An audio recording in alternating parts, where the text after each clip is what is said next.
Hello, and welcome to Lumpia and Latkes. I'm Jay, a Filipino American. And I'm Mitch, an American Jew. We are friends and former co-workers who riff all day at work and decided to create this podcast for extended conversations on anything that intrigues us. We won't always get it right, but we'll do what we can.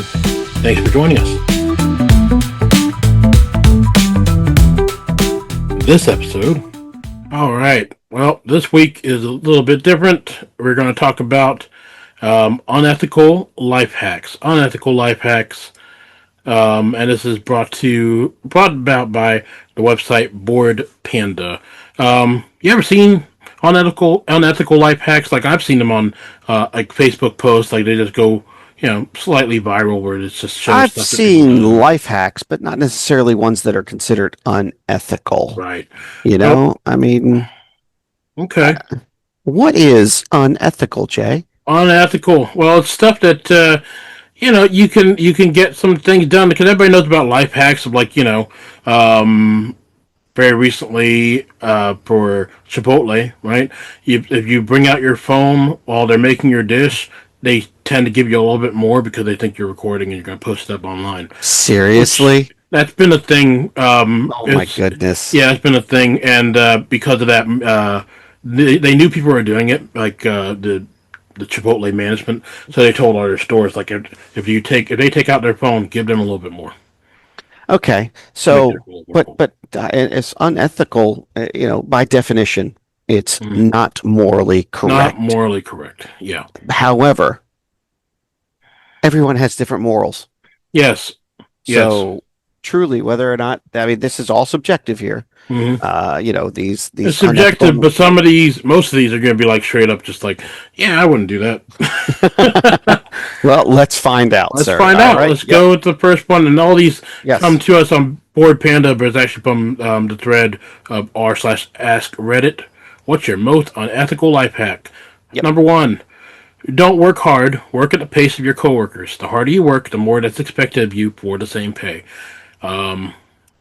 So unethical in the way that they say just don't work hard. I see this though. I understand it. I understand it. I don't accept it. I'm going to work at my pace. I don't care what other people think. Right. And if they want to give me more work, fine, give me more work. If I can do it, I'll do it. If I can't, we've had this conversation in the job that we both had, and that you keep doing more, they're just going to pile more on top of you because they know you can do it.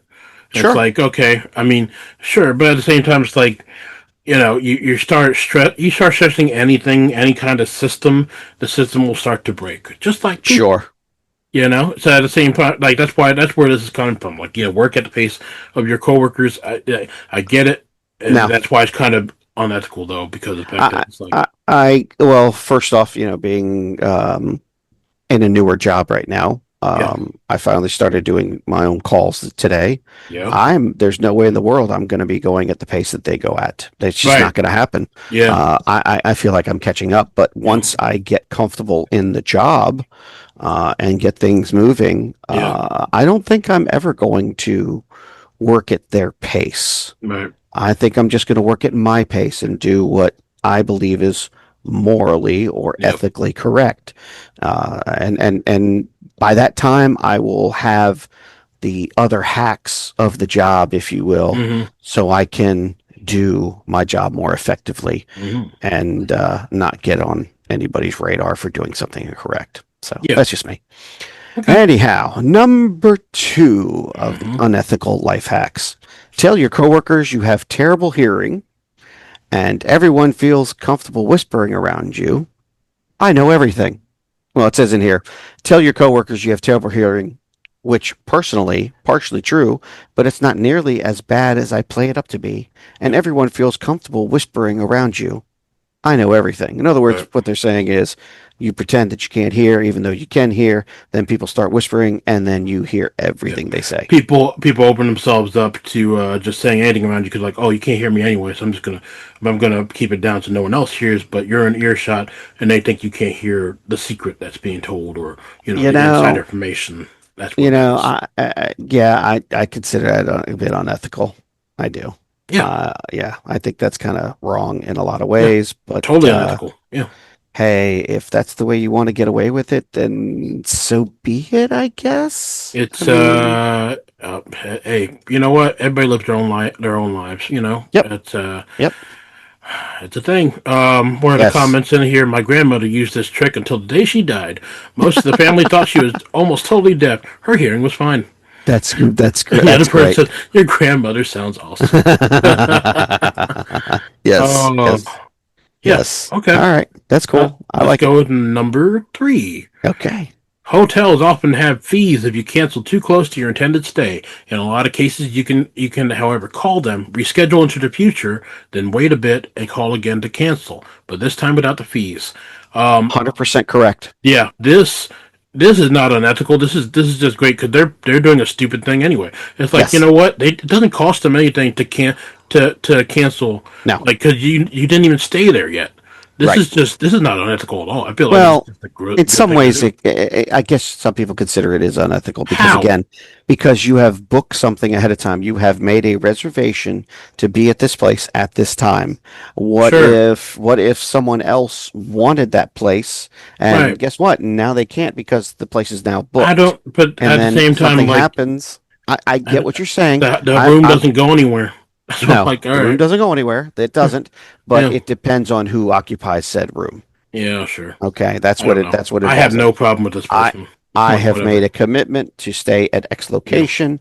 Then should honor said commitment. yeah, Okay, it's just the same realm of making yeah. dinner reservations and then not showing up. Okay, Kind of falls in the same realm, kind of. although I understand, hey, something happens.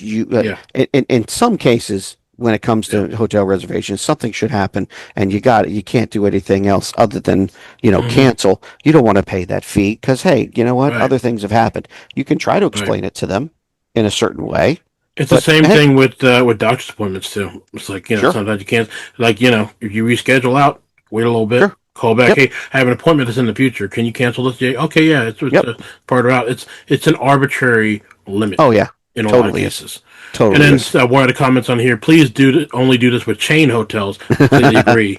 Family run places can't take the hit, which I Uh, understand completely because yep, again, a chain hotel, same thing like with like a Walmart versus like a mom and pop shop, yep, right?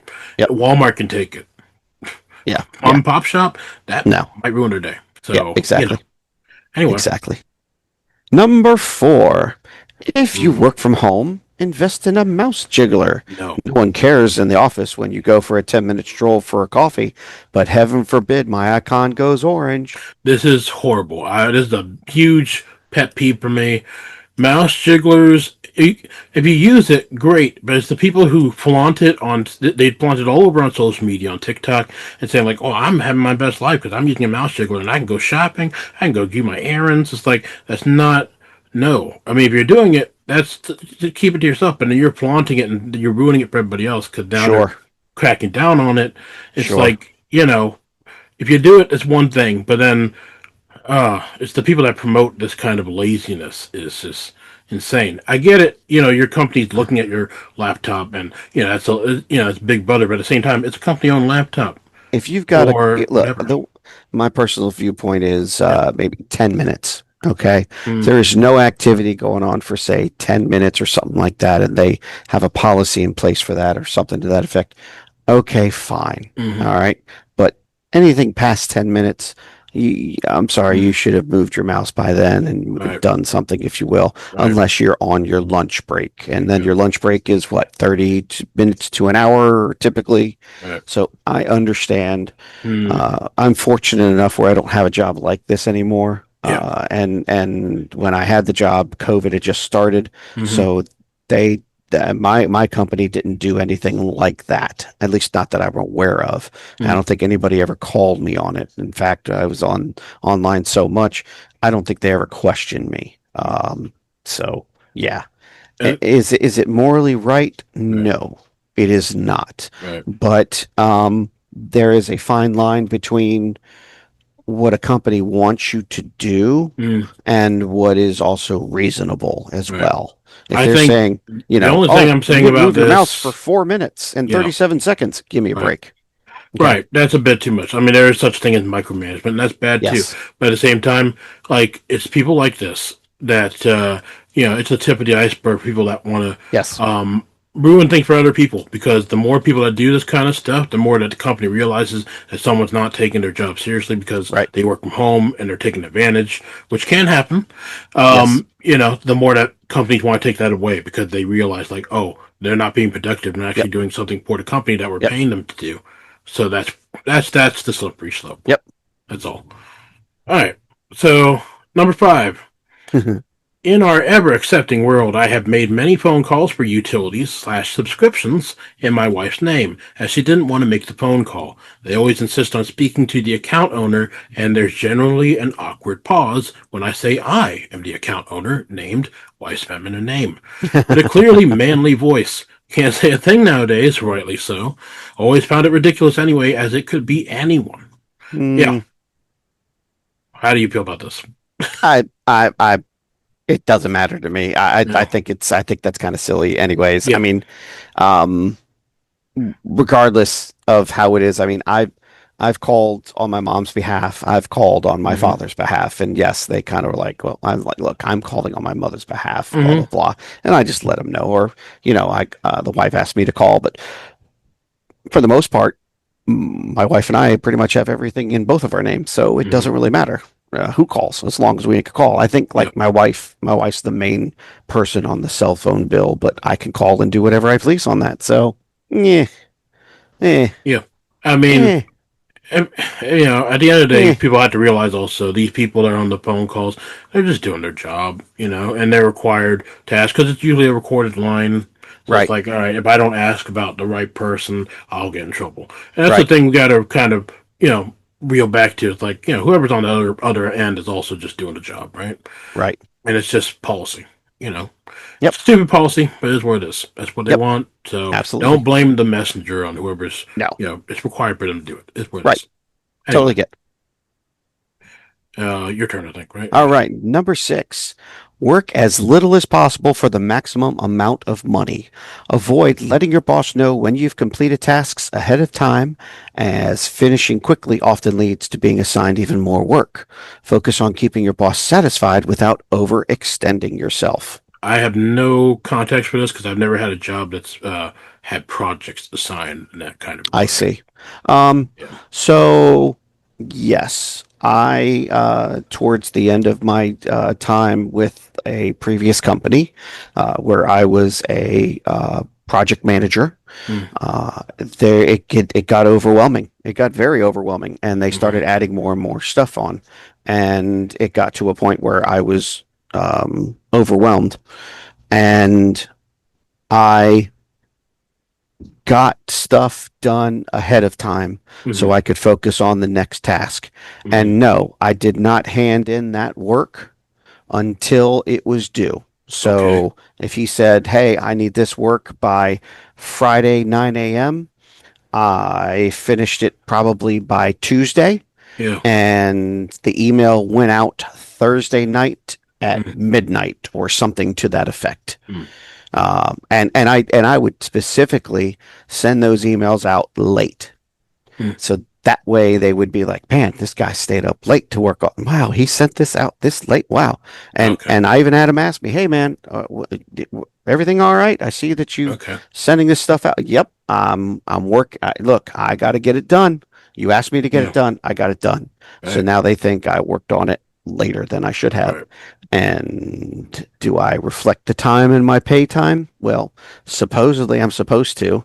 And he kind of caught up on it a little bit. He's like, hey, are you just setting it up that way? And I said, look, you want it by this time at this date. Yeah. I have it to you before then. Before then. That's all that Mm-hmm. matters, right? Yeah, I guess so. He said, well, just send it to me whenever you're done with your shift for the day. You're done doing blah, blah, blah. And I was like, Mm. sure, no problem. So then I would just make sure that I had it, I had it sent out as soon as I signed out of my day, if you Mm. will. That was it. And yes, I did Okay. that. But in that case, I had so much that I just did it that way. Mm. I did not work as little as possible. I do know Mm. some people that have done that. Yeah. I know some people that have flat out said to me, "Hey, you know what? I may be a salaried employee, but my contract is based off of a 40-hour work week. You can Right. read my contract. So guess what? I work 40 hours." And then Yeah. all of a sudden they're like, well, I do 5 hours over. That's the max that I do.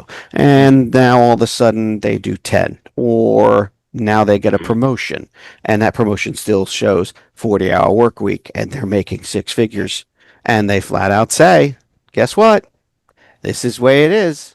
And I do as little as possible for this Mm. company. And I'm like, Okay. okay, if that's the way you choose, that's your Okay. choice. Um, but you know what? If they do what is asked of them Yeah. and nothing more, then Yeah. they are considered a average employee. Right. I mean, So, that's we talked about that too. Again, referencing the old job. yep, You know, when someone acts like, yeah, on a rating scale, when someone acts like a three in a sea of fives, that right, three now becomes a right, one because now everybody else is not at a five level. So yep, it's like, all right, again, people, it's in a corporate setting, especially yep, gaming the system and doing what you have to do to make the system work for you. Because I mean, in the corporate world, they don't want to pay you anywhere near where you're actually worth. never. It just doesn't happen. So Yep, I see that end as yep, far as like in a corporate setting. Again, in yep, mom and pop shop, don't do this. yep. I get it. Yeah, I get it. Totally agree. yeah. All right, All right. Number seven, sir. number seven. Number seven. Using a second email address to repeatedly claim first time customer discounts on websites. Not proud of it, but hey, those deals add up. I know you do that. I do this. I know you do that. I know 100% I you do do. this. I don't. Uh, I don't. I really don't. I'm okay. not trying to get the better deals. I'm not Yeah. trying to do all the discounts. I don't want the aggravation of the emails. I mean, I can pull up Yeah. my email list right now, Jay, and Mm-hmm. you're good. All right. You have a Gmail account, right? Sure do. Okay. How many emails do you have in your Gmail account total right now? Oh God, I don't know. Exactly. I'll find out. I have 1,847 emails. 1,847. Yep. I have 1,847 emails. Most of them I have not read. Oh my Some of them I've goodness. just kept. There we go. Some of them I Gmail. just kept. Yeah. Okay. For whatever reason. And they're Yeah. probably 15, 20 years old. Yeah. See, look at your Yeah. inbox, man. 5,252. That's because I keep signing up with new Yep. things. Exactly. Yeah. Of course, my inbox unread is 824. Yeah. So, Mine hey, read is I'm terrible. 3,800 something. So Wow, that's crazy, man. yeah. That's I nuts. So mean, again, all those first time deals. My yeah. brother-in-law and my sister Mm-hmm. are huge for signing up for stuff. I mean, this Mm-hmm. guy, it doesn't matter what it is. If it's, drop your card in here for a free lunch, or Mm-hmm. subscribe here for this, or subscribe. And dude, they get free shit all the time. It's crazy. Mm-hmm. It's absolutely crazy how much free stuff they get. I mean, they go to the movies, they go do this, they go do, I Mm-hmm. mean, all the time. I was like, how'd you do it? Oh, I just signed up online. Oh, okay, cool. He gets it all the time. He's Yeah. he must be one of the luckiest people I ever know. Yeah. And also as far as this website stuff and email addresses, I mean, there are whole websites that you can use that have email address generators, and also Right. they'll and also phone number generators, and they can take the give you the registration codes, whatever they need, so that way you can Right. sign up for this stuff. I've used those. It's Yeah. not, again, it's not ethical, but No, what I mean, they don't I don't close do off it. that part of the system. I don't know. I don't need that. I don't need the aggravation. I Yeah, don't. I don't need the that's aggravation, fair. so I don't do it. That's fair. Yep. Number 8, sir. Mhm. Dressing in a suit and having hands full of books/boxes or carrying a clipboard will get you into most places. I'm going to add Well, to that list a ladder. add a ladder to that list. Well, you don't need to be in a suit. You don't need to have a handful full of books or anything like that. Yeah. I can honestly say when I worked with my buddy and Mm, he worked for a company called Crosscom, mm, we would walk into Walmart, Sam's Club, you name it, and I'd walk in, with my tool belt or my tool bag or whatever it is, and I have, your typical khaki shorts, khaki pants, polo type shirt, if you will. I walked in like I knew what I was doing, like I Mm-hmm. owned the place, like Mm-hmm. I know where I'm going and I know what I'm doing. And I Mm-hmm. just followed right behind him. We Mm-hmm. walked right by management, Mm-hmm. anybody and everybody to get to where we needed to get to go speak to Mm-hmm. whoever we need to speak to, or just to start the job. Mm-hmm. We didn't even reach out to some of these people. But then again, he knew a lot of them already in most of the 90% of the sites. They always called him the old man. And you know who I'm talking about. Yes, I know So who you're talking about. we would just waltz right in there like we own the Mm-hmm. place. Right. So yes, it is possible to do that. It is very Unbridled possible. confidence gets you very far. Absolutely. I mean, Yeah. you even do it now when you go to a That's site. what I was Just about to waltz say. right in. Yep. Okay. I did it today. I mean, again, walk in like you know what you're doing.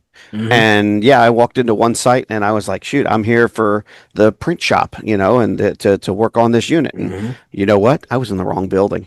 Oh. I had to call up the guy, and the guy's like, "Oh man, go around the block. You'll see me there. I'll see you at the corner of the block." And there he is, standing there. He's just laughing his tail off. I'm like, "Dude, I'm so sorry." I said I thought it was this doorway, but I wasn't 100% certain. Nobody really told me. I've never been here before. This is my first time here. Hmm. I know now for the future. Thank you very much. And Yeah. left it at that. And then I just did my job. Well, And once I was done, walked on out like it was no big deal. And it isn't. It's not a big deal. It right. truly isn't. So that's fine. And But yes. case in point here for the in the comments, a music college near me had this imposterness brought to a maximum. During a lecture, two men in workers' coveralls and with clipboards came into a lecture hall and announced that they were there to collect the grand piano for tuning and maintenance. So they did. Only the piano was never seen again. Yes, those people stole a 40,000 euro Hmm. grand piano in front of a lecturer and about 50 students. Not Oh surprised at my all. God. Jesus. Yep. Act like you belong there, Yeah. and you'll never get, most of the time, you'll never get questioned, You'll never get questioned. especially in like a Walmart, Sam's Club. I Yep. mean, you name it. They'll just, oh, okay, yep. Do you It's know where it is? crazy. Nope, don't know where it is. But Nope. can you show me? Yep, Yep. sure. Go right ahead. Yep. All right. Here's the point. You go to a Walmart, ask for the spark room, and they'll be like, oh, yeah, you must know where you're going. Uh-huh. Yep, exactly. Don't do that. Exactly. Anyway. Yep. Anyway, number Number 9. 9.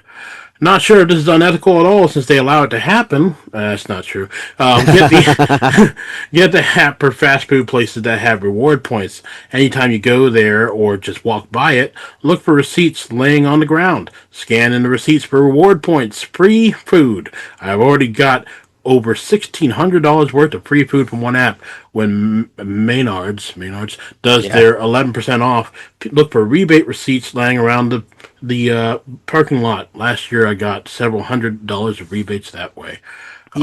I don't think that's on. Yeah, Is it unethical? yeah. I don't know. I don't know. I Uh, mean, you're taking if someone else's points. I guess they don't care about it, but it's still that person's points. if they don't utilize their own points because they don't care about getting Yeah, into the app and utilizing the app and getting points themselves, then guess yeah. what? Finders keepers. I guess. Now, how they go about doing all that, how they get the reward points Hmm. from receipts and all that, I have no idea. Yeah, I'm about to say So I don't really see that. That's not a thing in American apps. I don't think. I don't think so. I really don't. I don't I mean, think so. because I mean, the only way I know to get the rewards Yeah. is to use the app. Right, to use the app and order something through the app. Right, you got to order something through the Yeah. app, otherwise you don't I've get any never of the heard of points. scanning a receipt and getting Yeah, I've never points heard of that scanning way. the receipts either, but then again, I've never looked that closely into it. I Yeah. guess I need to look into it and see what they do. $1,600. They might be talking about so maybe that's Canadian dollars. I don't Yeah.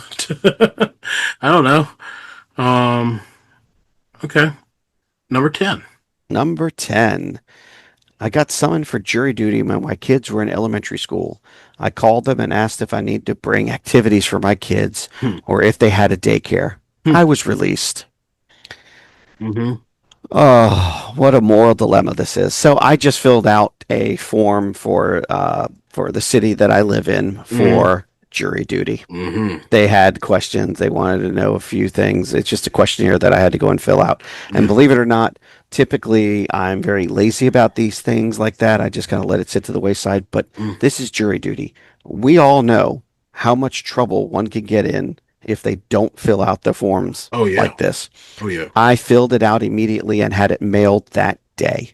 Hmm. I feel that's important. I believe it's our civic duty Yes. to do it. And I've been on a jury once, and I was called to jury duty 3 times so far. Hmm. So I yeah, have never yet been called to jury duty, knock on wood. you lucky So son of a I don't bitch.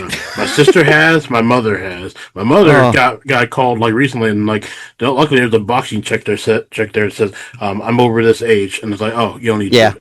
Yeah, you don't need to do it after like 70 if you're over Yeah, 70 or something like that. yeah. But my dad, he had I told him I had gotten that or whatever. He said, "Yeah, I got it too."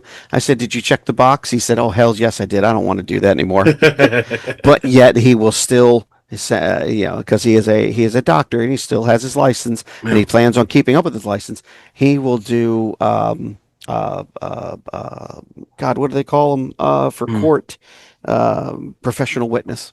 He will be Oh, he will do professional. Yep, he'll do consulting for lawyers and stuff like that okay. and give out his opinion because they pay a shit ton of money. Hmm. Okay. Yep. I see no real problem with this in saying again, I get it. It's your civic duty to be in jury duty, but like putting your kids are important too. Like I don't know. Absolutely. If you can't do it for your kids or whatever, Yeah. and believe it or not, the paperwork that I got from my city, it actually does have that information like that Okay. in there. Do you have Yep. the means to have someone watch your Yeah. kids and things like that? If you say Yep. no, well, then guess what? You don't have to be on jury And duty. So, apparently, some of these places have daycare. This comment says mine has a daycare. It's like crap. wow, Can't use my crapple. kids. Well, Damn it. okay, yep. All Okay. right. Numero once, Yes, 11. once diez y uno. Number 11. If you act like you're dumb, stupid, nobody will ask you to do things for them. That's so true. Oh God, that is so true. And the That first is so comment, not true. really acting. If you can't spell your on this thing, it's spelled Y-O-U-R. It should be Y-O-U You apostrophe are R-E. E. Yep, Well, that's whatever. hilarious. That's hilarious. Yeah. No, I Yes, don't want a stupid person to do something for me. No. I understand that. Yep, I get that. But yeah, Yeah. um, is it right to act stupid all the time? I mean, No. you know. No. Hey, if I recall, didn't you and I used to say comments about our job and how we wanted to do something? God, what was it that he said to do? Oh my goodness, Mhm. I can't remember. Oh well, oh well, it's not a big deal. We'll move on. Okay. Yeah, Yep, yeah, and we did say like something to the effect of like, hey, you know what? If you let somebody who's dumb or or quote unquote lazy do something, they'll find an easy way to do it. yep, We did say that yep, something to that effect. It was just true. yep, I yep. mean, they'll find an easier way to do it. Maybe they'll find a shortcut that makes more sense, and they'll just stumble onto greatness like an idiot Maybe. savant. You Yep, know, absolutely. Could it could happen. You be, never know. could be. Never know. But I don't know. I still wouldn't risk it, but Yep. Anyway, your turn. Diez y dos 12. I got tired of Amazon delivering stuff to the wrong apartment building, which is right next door, but we are both gated. I can't just go get it. Usually, this person will bring it to me within a week or two. I don't want to wait a week or two. I flipped out on Amazon and told them to look at their notes and see how many effing times I've called about this and not waiting 3 more days to reorder.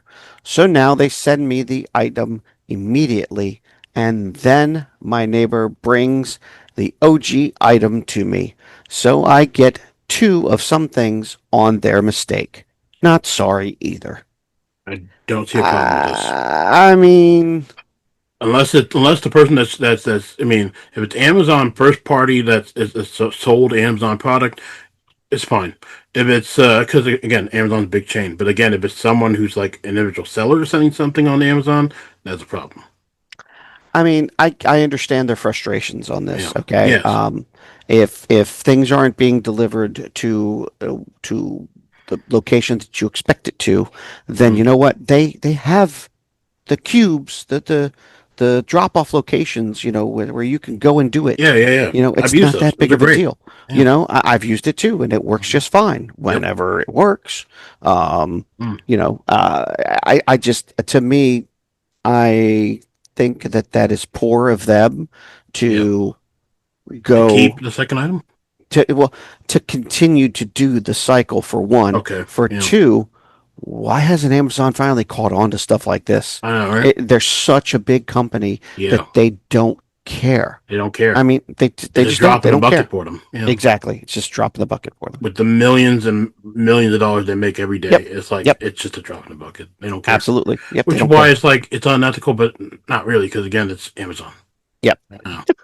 I hate to say it. It is what it is. Okay. Anyway, number 13. Yep. For any type of web delivered service where you pop up Where you're where your physical location doesn't matter, digital downloads, event tickets, online credits, choose a zip code in a place with no sales tax. For this purpose, I've memorized 59901, which is Kalispell, Montana. interesting. Hmm. Okay. Interesting. Where your physical location doesn't matter. Okay. Yeah. Yeah. Interesting. That I don't know how to feel about that one. I don't know. I mean, hey, if I got to pay taxes, I ain't going to pay taxes. Right. I guess that's I mean, unethical. we pay our I think we pay our taxes enough anyway at the end of the year, because I mean who I mean it's so annoying. It's like a guessing game at the end of the year, per Yeah. end of the financial year. It's like, all right, you owe us tax. We're not going to tell you how much. We're going to guess. You guess how much, and we'll tell you if you're high or low. If you're too low, we'll audit you. Yep. You pay too much. We're like, it's not our problem. That's right. That's right. That's what's like. It's Yep. the worst game in the world, but they do Oh, it every year. so, and how many times have you decided to go donate something and you're like, hey, I want that receipt. And then Yeah, you write it in. You're like, okay, I'm writing down everything that I donated. The yeah, pants, $10, shirt, yeah. $5. And then you got this nice big long list and you add it all up. And then at the end of the year, you went ahead and you plug all that stuff in Yeah. there. And then what does the system say? You still didn't make enough to Yeah, you actually didn't make make a enough dent. for the Just itemized. Just use the take the regular standard. Yeah, filing. take the standard deduction. Yeah. It's like, God, what's the Then what point? was the point? What was the What's the point of me point? spending all that time? I know. What was the Oh, damn point? it's the It was right thing to terrible. do in case you get audited, I guess. I've never I gotten audited, guess. knock on wood. I don't Nope. want to be audited. It sounds like a awful process. Yep. Don't Yep. want it. So everybody just pay your taxes, okay? That's right.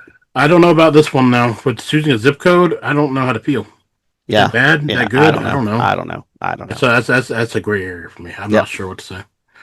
Gray area. Laugh my ass off. The only U.S. postal code I know is 90210. Okay. Okay. Sure. Why not? All right. Yeah. Uh, All right. Number 14. mhm. Once talked with a homeless man that mentioned he would often empty and clean out a dog food can and refill it with beef stew. Mm. He ate it outside of the grocery store while he was asking for money or food and would get hooked up. Mm. Yeah, Yeah. that's kind of weird. Yeah. Kind of weird. I understand what he's doing, but at the same time, it's like, Yep. hmm. Yep. You're playing on the sympathy of people, which is messed up. Yep. I mean, because Absolutely. you've heard me on some of the phone calls we've been on. If Yep. someone asks me for food and I'm like at like a Wawa or something, and I'm like, Yep. hey, I just want to get something a bite to eat. I'll take them inside. And I'll buy them something. Yep. I'm not above it. I've done it a couple of times. I Yep. bought somebody gas that way before. Yep. I mean, because people need help, Yep. but it's when they ask for money that I'm like, yeah, I can't really do that for Nope. you. Because again, I mean, my dad was definitely someone who said like, well, if you give them the money, it's their money then. So why do you care where it goes? But it's like, in order for me to give them the money, it's still my money. So that's why I'm Right. choosing not to support that Right. sort of thing. Right. I mean, we have associations and programs set up for that kind of thing to give That's people right. the help they need. If We they're see it all the honest time about it, yeah, if they're honest and upfront about it, I got right. no problem. Just like Uh-huh. it's been several years since I've seen it, but out there in Norfolk, there was a guy that had a Mhm. sign that said "Need money for weed." Yes, I right. mean, I okay, saw that and in New York City. Yeah. and let me tell you, people were stopping and giving him money Hmm. for it, and whether or not he was buying it for weed or Hmm. not, I have no idea. But you know what? Yeah. At least he was honest Right. and forthright about it. You know? Yep. I mean, I also remember it was on a baseball game that somebody had a sign that said, I just want to buy a beer" or something like that, and he had his GoFundMe or whatever, or his Right, Cash App. That right. man made like thousands of dollars to get a beer because they're To like, get a "Oh, you beer. want money for a beer? Here you go." Yep. And that all Okay. adds up because he's on a Hmm. national thing. It's like, if you're honest about it, people will help you. Yep. This playing on the sympathy of others, I can't go with it. I know he's a I homeless understand. man, but it's like I just can't. I can't Yep. go with that, man. It's Yep. not right. Yep. I agree. Um, I agree. yep. Number 15. Number 15. Is this me? Yes. Okay. In my area, the building codes are super strict, and a lot of the time you won't get permission to tear down a house completely to build a new house. However, if you don't demo the entire house and instead remodel the house, then you'll get permission. So what we have done in the past is literally demo everything except for like the fireplace and chimney and literally build a brand new house around it. Personally, I think that it goes against the spirit of the law, but whatever, I'm not in charge of the company. It's like, Yeah. okay, Yeah. um, yeah, yeah. I know nothing about building codes other than I know that they can be a bitch. So yeah, Yeah. I don't know about building codes. Yeah. Not much I can say on that one. yeah, Yeah. So, I mean, I guess if that's what you got to do, then so be it. But yeah, I mean, yeah, I guess cheat your way into a corner, I yeah. guess is the right way to put it. Don't do it to where you Yeah. get in trouble with the law. Yeah. Yeah, Yep. that's borderline because again, you're talking about building codes. I'm sure Yep. that's a Yep. bunch of red tape that you Hmm. don't want to. Yeah. Anyway, That's right.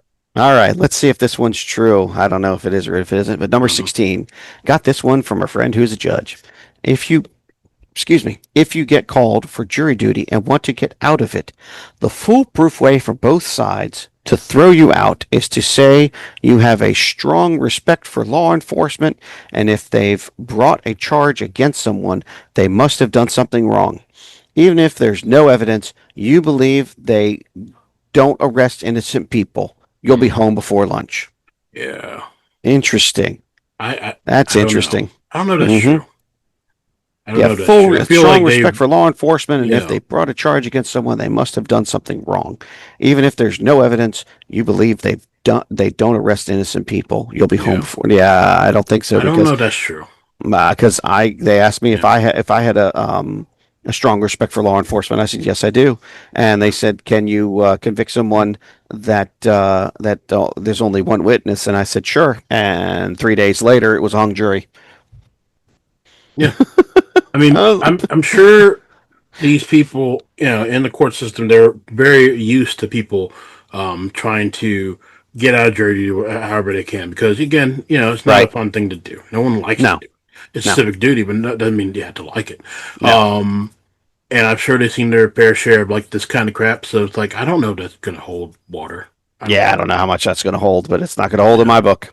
yeah, Not that way. I yeah, just, you know what, go there, sit down, answer honestly, yep, and see what happens. Okay. yeah, yeah. But there's so many people that are in jury duty when it comes to jury duty. Mm-hmm. Okay. There's so many people that are there.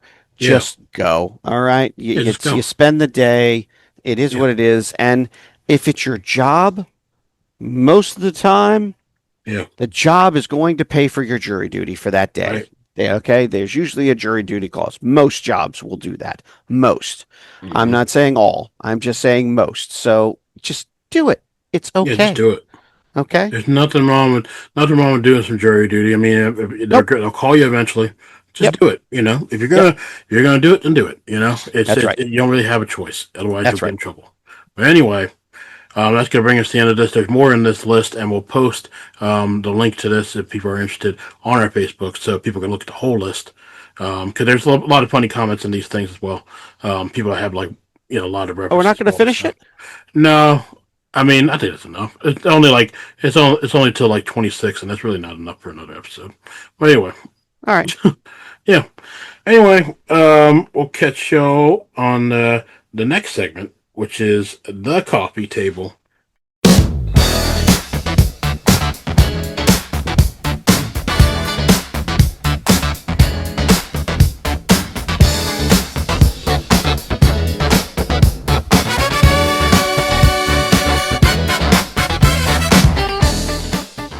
A coffee table book is designed primarily for display and casual perusal, rather than to be read from cover to cover.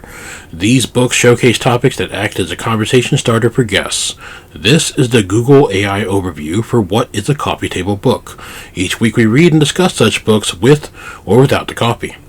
Pull out a chair and take a seat at the coffee table.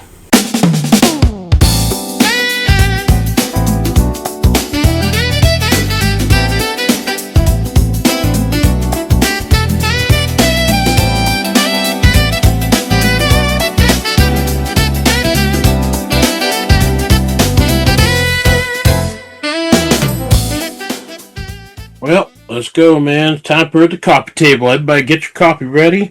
Regardless of the time of day, let's go, let's go, let's go. And Mitch, I think you're going to start it off, aren't you, sir? Yes, sir. Right out of our lovely new book, That's Fucked Up, That's Not Right, by Joe Boglino. In this section, learning something before we had a chance to choose. Memorizing the periodic table, effectively utilizing the Pythagorean theorem, or understanding the genetic makeup of a worm or the molecular construction of a cactus were all mind-numbing subjects that tortured us during our time at school. We were clueless about their relevance in our lives and had to study them without understanding them. Going through these courses required perseverance, with long days of lectures followed by long nights of traumatic homework, as we were subjected to subjects that we needed to graduate and become well-rounded individuals. What misery! We sharpened our ninja skills in the art of memorization to get through it all. The best at memorization were the ones who received the best grades. Being forced to take these subjects seemed like a colossal waste of time, while knowing them could make us the most interesting person at a party. How often did a conversation about worms and the biology of cacti come up while playing spin the bottle and beer pong? What other use would knowing these subjects do for most of us? Even at that party, the response we heard from our half-buds audience came in two forms. Oh God, I hated that class. Or, wow, how the hell do you remember that? Amazing memory, dude. You must have received great grades in school. Why can't some of life's actual necessities be taught in school? What happens when we get stranded in the middle of nowhere, in the middle of the night, on some spooky highway with a flat tire? Not one subject addressed that in high school. What happens when we blow our budget on shoes and cologne and can't pay rent? Not one subject addressed budgeting in school either. All those math classes and not one course about managing our money. Are we ever going to use pi to get a job? Nope, to that too. What about all those life lessons we learned before we could articulate anything other than goo goo and gaga? Lessons taught to us before we even knew we were learning anything at all. Lessons taught to us by our mom and dad, siblings, or anyone else who just happened to be doing stuff in front of us as we crawled around the floor.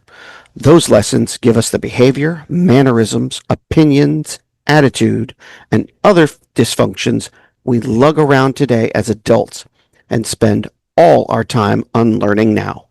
Not after years of soul searching, sessions with a shrink, and living through all the consequences of our actions did we realize our thoughts, opinions, and behaviors on everything from money, relationships, and even how we got through school were formed way before we had a chance to choose or know better.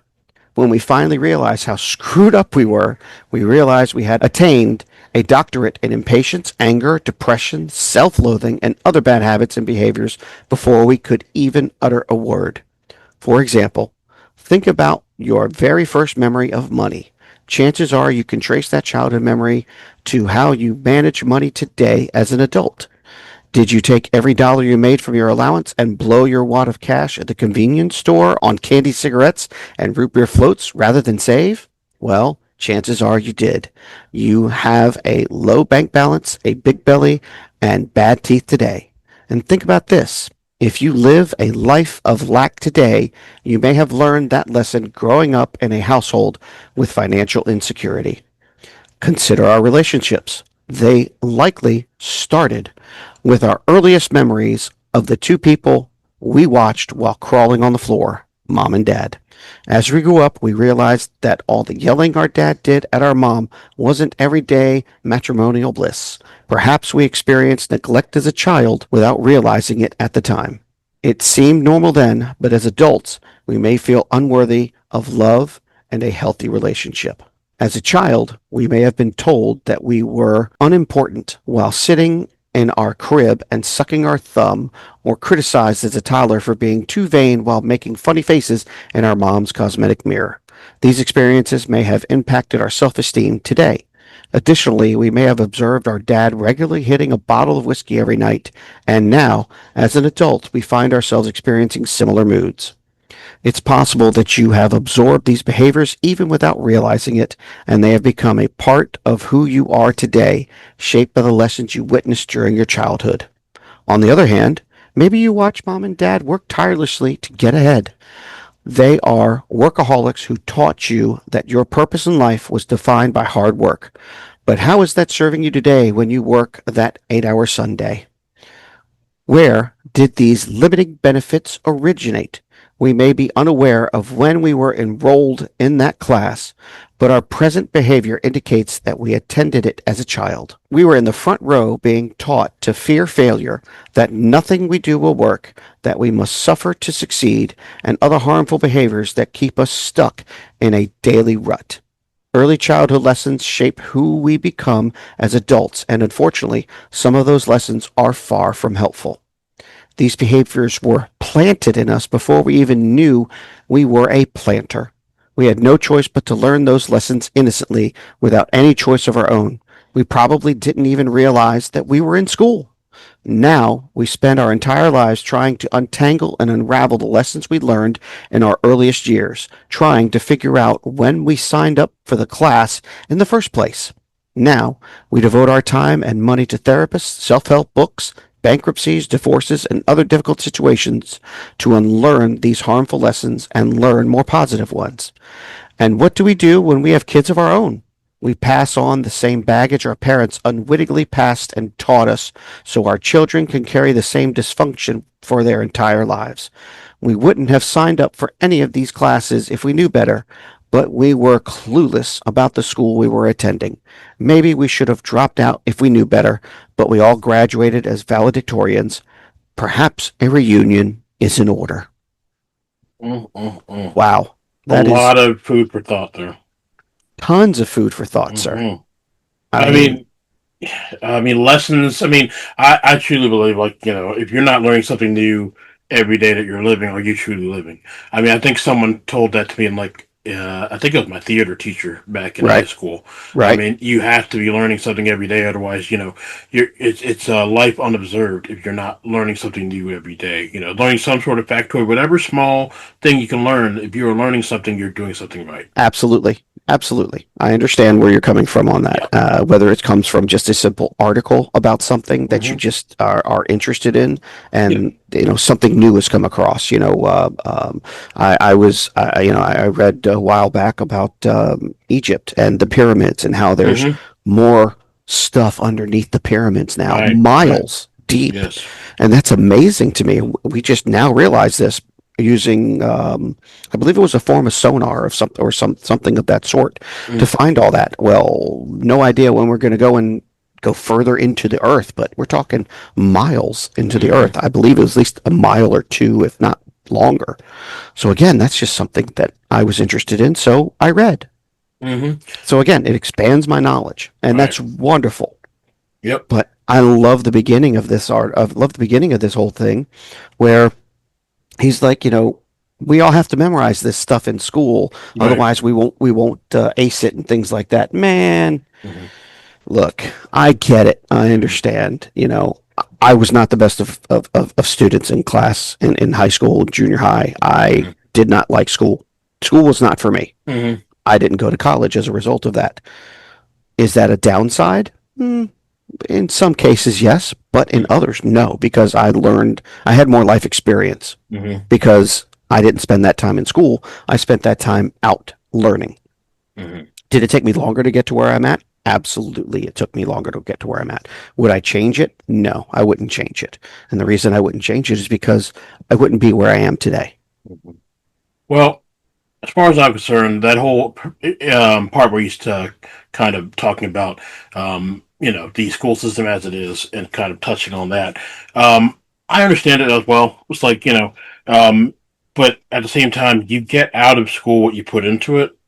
Sure, And also depends on your teachers. A great sure, teacher can make a crappy lesson something spectacular. That's why they have sure, Teachers of the Year ceremonies and stuff, and to get in the papers and whatever. Because the fact that a teacher who truly loves to teach makes teaching more of an experience rather than just regurgitation of information. right. And also, um, Yes, it's very much acknowledged that at least the American school system needs to be reformed. There is no doubt because Sure. in other countries, I believe in like Japan and whatever, they it's the way they teach. Yep. In this teaching system that we have in America, it's very much you open the books, you read, you do your assignments, but it's all very uniform in a way, and Right. so much to the fact that it kind of eliminates creativity unless it's something that specifically requires creativity, like creative writing or something of that nature. Um, When the yeah. teachers started getting, what's the best way to put this? When the teachers started getting judged on what they were teaching Mm-hmm. and had the standard operations of learning, those SOLs things, Mm-hmm. once that came into place, I think that the teaching stopped and the fundamental this is what you have to teach. Doesn't matter how Yeah. you do it, you just got to teach it and push that across, and then Right. you move on to the next subject. Again, it removed it, in some ways it Right. removed the uh, the spontaneity, Yeah. um, the depth. We've gotten away from fostering Right. curious and creative minds, and gotten Sure. more into the mode of just trying to meet a certain expectation level of knowledge, Yep. which I think is helpful and harmful at the same time. Yes, I agree. I do. And again, the SOLs were there put in place for a certain purpose, but then it became, it then kind of pushed back on the teacher saying, well, you've got to teach this stuff and it has to be taught properly in a certain way. And, you Mm-hmm. know, and I get it. I understand it. Mm-hmm. There's just, there's so much with the systems that are just not great. There's Right. also things with the systems that are absolutely great, Right. but it also all depends on where you are, the Mm-hmm. schools, the funding, Yeah. all that stuff. Absolutely, the It, it, funding. I mean, it, it, every schools it get different amounts depending yeah, on the straight up depending on the football team that they have. At least in high school, if you don't have a good football team, sorry, you just don't get the funds. If you do have a great football team, probably all the money goes to football because that's what's keeping your school afloat. It's not going towards performance arts and practical arts, whatever. It's going towards sports. Which, for better well, or worse, I mean, sports is a big business. That's all. absolutely, sports is a big business. And yes, the school that has the better sports team in a lot of different ways technically does get more funding. But the system, I believe, tries to balance that out in some fashion Um, I by talked trying with to put some of the other programs in place, like the STEM program and right. all At that other least in the stuff. time that I was in high school, Mhm. I talked to my AP biology teacher, All who right. was one of the leads for that group for the science department, and she would tell me all the time. It was tell our class all the time. It was just a real struggle to get any funding pulled away from something that was in sports towards Sure. actual academics, and that's Abs- just how it Totally. goes. Yep.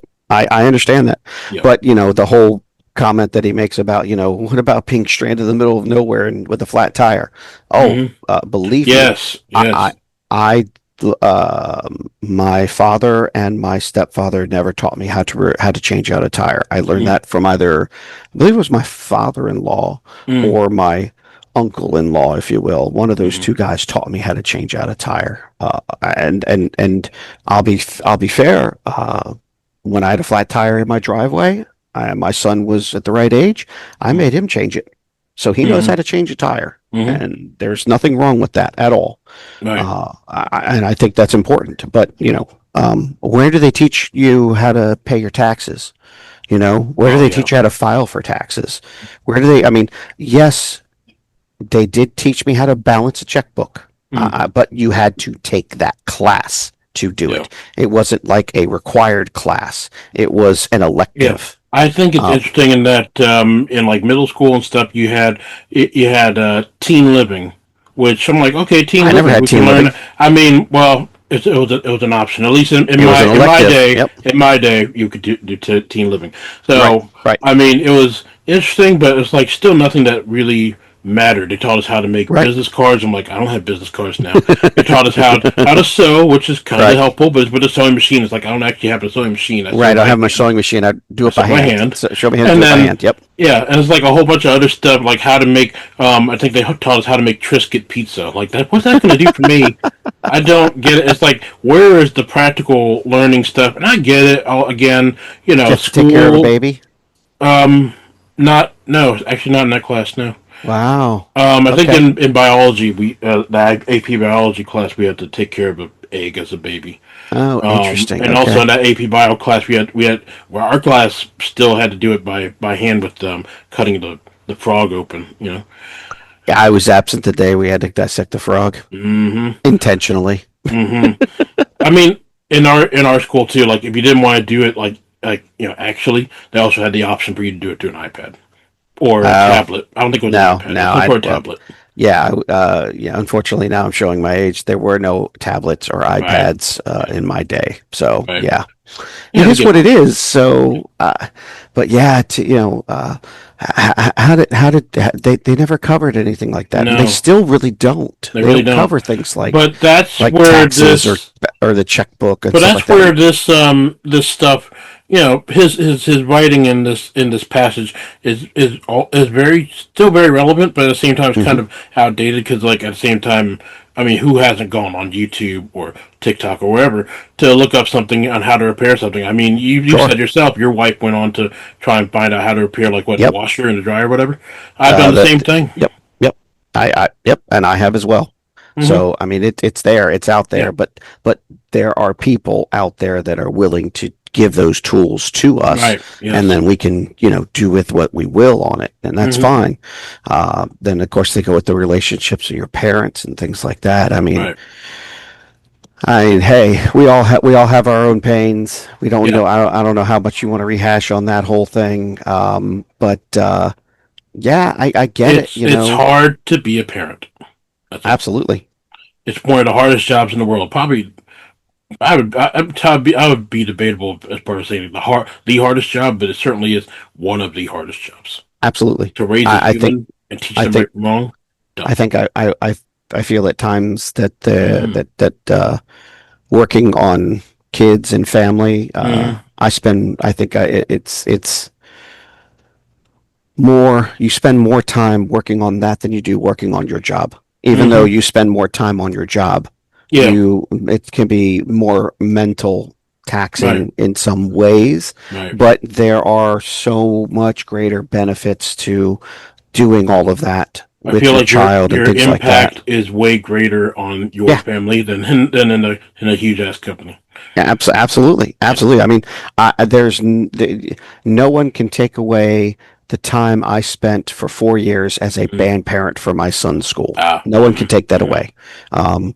And my son remembers that I was a part of that. Mm-hmm. And as much as I love seeing him grow up and become a better person, I loved spending that time not just with him, but with the other kids Mm-hmm. and with the other parents, and in a lot of ways volunteering my time.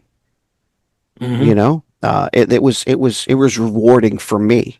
It was Yeah. rewarding for my wife. And ironically enough, my daughter was a part of that too. I mean, Mm-hmm. so yeah, some of the kids, if we ever run into them again, believe me, they ask about my daughter. Because my daughter was born the first year my son was in band. So we missed one. I missed one football game, Mm-hmm. one, just one, and it was because my daughter was born, and we shocked everyone. We shocked everybody. But by year two, she was a year old. By year three, she was 2 years old and running around and just having a great time. Photographs galore from the kids, from some of the band parents. I mean, Mm-hmm. you name it. It was awesome. It was Mm-hmm. amazing. So it was very rewarding, and I wouldn't Mm-hmm. trade that for anything. Right. And I hope my son wouldn't trade that for anything. It's one of Right. those things that I Yep. reminisce on, and I'm like, man, I had so much fun as a kid being in Mm-hmm. band. Were my parents a part of it? No, unfortunately not. Right. But I was a part of it for my kid, Yeah. and it was fun. And, Mhm. you know, And you're also passing on, the traits of like of having your kids learn that family time is very important. You're teaching absolutely. them, yeah, you're teaching them those life lessons that they just won't get Yeah, that their otherwise that they're time is just important experiencing. as yeah, Yeah, that their time is just as important as our time, right, you know, right. and we make very good memories with it. Mm-hmm. So, I Mm-hmm. mean, so to me, it's definitely worth it Yeah. to do that. But you know, the whole thing, you know, did you take every dollar you made from your allowance and blow your wad of cash at the convenience store on candy, cigarettes, and root beer floats rather than Yeah. save? Dude, I remember the candy cigarettes, and Mm. they had certain ones that you get one puff out of it, but you had to blow out, and it would just be the powder that would come Mm. out from the wrapper Okay. and the bubble gum that was on the inside Mm. because it was a wrapped up cigarette. It looked like a cigarette, Mm. and it was just wrapped up bubble gum, Mm. and you could blow it out. And it looked like one puff of smoke. And yeah, we would blow through the entire pack of gum slash cigarettes within one sitting because you wanted to blow out, pretend like you're smoking back in the day See, we because had you thought it something was similar, cool. but it wasn't the candy one. It was the ones they were getting like the joke shops or like the hobby stores. Uh The huh. fake cigarettes that Uh huh. my dad got it first, and then he brought it home, and then like we didn't know he had it, and then he was just all of a sudden he had a cigarette in his mouth and just smoke's Yeah. coming out. It's like, what are you doing? You don't smoke. He's like, it's fake. Like, oh, it's got a little stuff inside, Yep. and then all of a sudden we started doing it. It's like, yeah, that's not a good Right. habit to pick up, but it was funny. Right. Oh. Um, Hmm. but yeah, I mean, yeah, the moments you make with your family, with your parents, especially, is very important, and that's a definite lesson. Life, these are life lessons that you need to learn that you can't get in a school system, a standardized Yeah. school system. Yeah. And but again, that standardized school system is still important. It gives you the building blocks for life in general, and it starts you on. It's intended to start you on the path Yep. of fostering that curiosity and that learning within you. Yep. But, you Yeah. know, I think the second half might not be entirely true, where he Mm. speaks about, you know, the limiting beliefs, where they originated from and how it's like ingrained in our brains Yeah. and things like that. I mean, you know, we try not to limit ourselves as kids, and hopefully our Hmm. parents didn't try to limit us and let us kind of grow on It our own depends on the person. and make our mistakes along the way Yeah. and things like that. But you know, Mm. sometimes kids have their, you know, they grow up. You know, Right. they need to learn.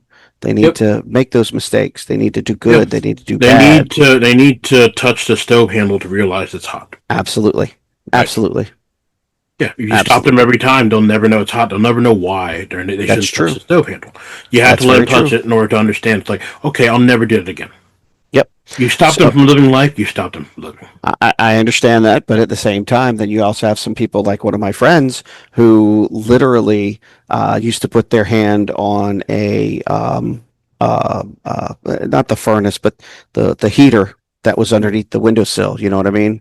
And they put their hand on it, and then they tell him, "Hey, don't touch that; it's hot." And he kept doing it, and kept doing it, and kept doing it. And you know what happened? Hmm. He can't feel anything in his hand anymore. Well, that kid's just special. Yeah, he is, but he's an awesome guy, dude. He turned out Yeah. actually became a chef for Yeah. for He many became many years, he and then became he uh, became a business he became a executive politician. doing something. No, he's not. I don't think he's a politician. Sounds like Still, it. yeah, but still, it's just Uh, it's the kind of stuff like that. It's yeah, he didn't learn that lesson, unfortunately. yeah. I mean, again, this all this depends on the person, and some people are just Yeah, harder to teach than others. We yeah, know that from our from the job we both shared, and that some right. people just can't teach. Right. Is what it I is. get it, you know, but it's funny too. So they talked about, you know, memorization in school and things like that. I had a Hmm. friend of mine. I have a friend of mine. He's to this day, he's still a very good friend. Mm. And I swear to you, throughout high school and throughout the time that he was here for college, Uh, if it came time for a paper to be due or something to that effect, he'd be like, "Hey man, I can't hang out tonight. I got to do a paper. It's due tomorrow." And he would rip out a paper overnight and get an A hmm. every time. every single time. And I don't know how he did it because I could sit there and study. I could sit there and do my research. I could sit there and make it, and write it all down.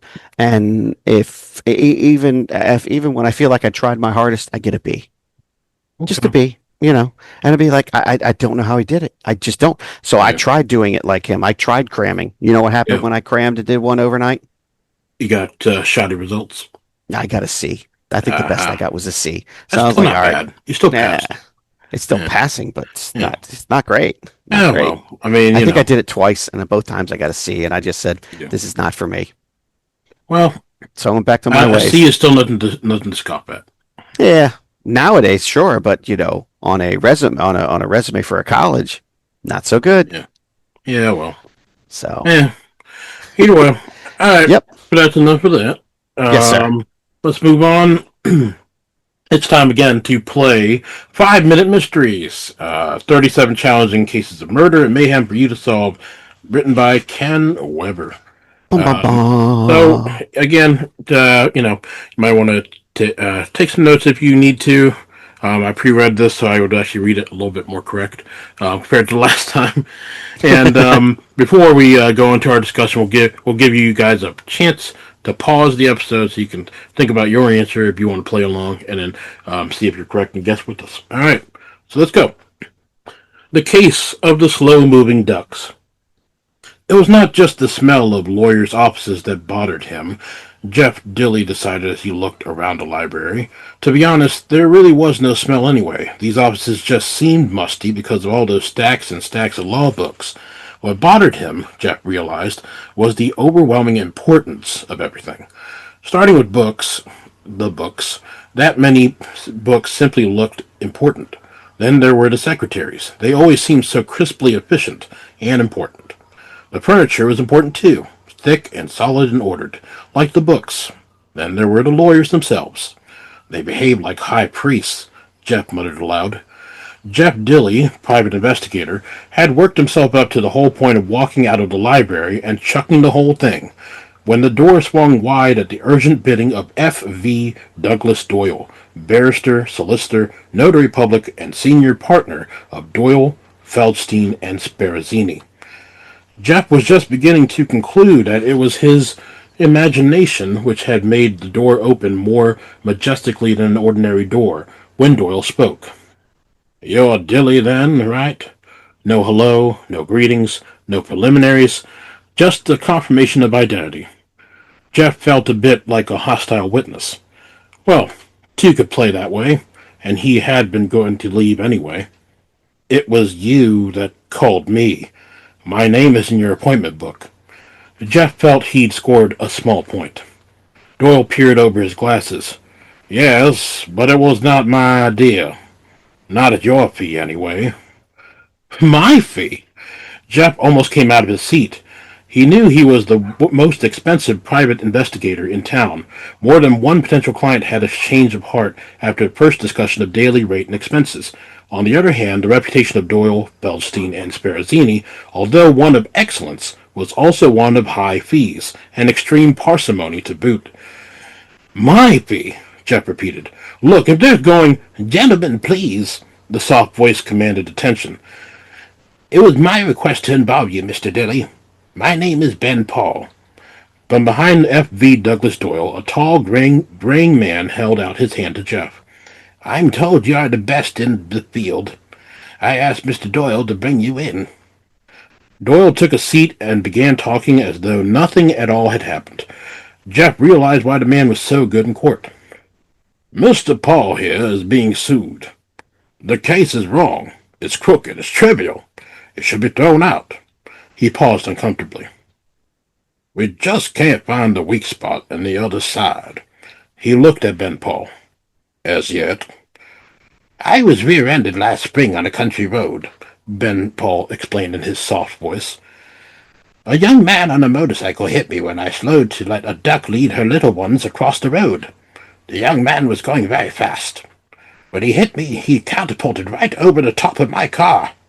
He was hurt very badly." Wait a minute. Jeff was shaking his head. "First of all, I don't do traffic. Too messy, too piddly. And everybody lies. Secondly, if he hit you, shouldn't you be suing him? I've advised my client to countersue, Doyle intervened. At the very least, we can delay the thing a year or more. Ben Paul continued in his soft voice. Mr. Dilly, it's not quite that way. You see, I'm being sued for $500,000 over and above my insurance coverage. The young man has two witnesses who will swear that I stopped abruptly and with no reason. That makes me the cause of the accident. Well, did you stop that way or not?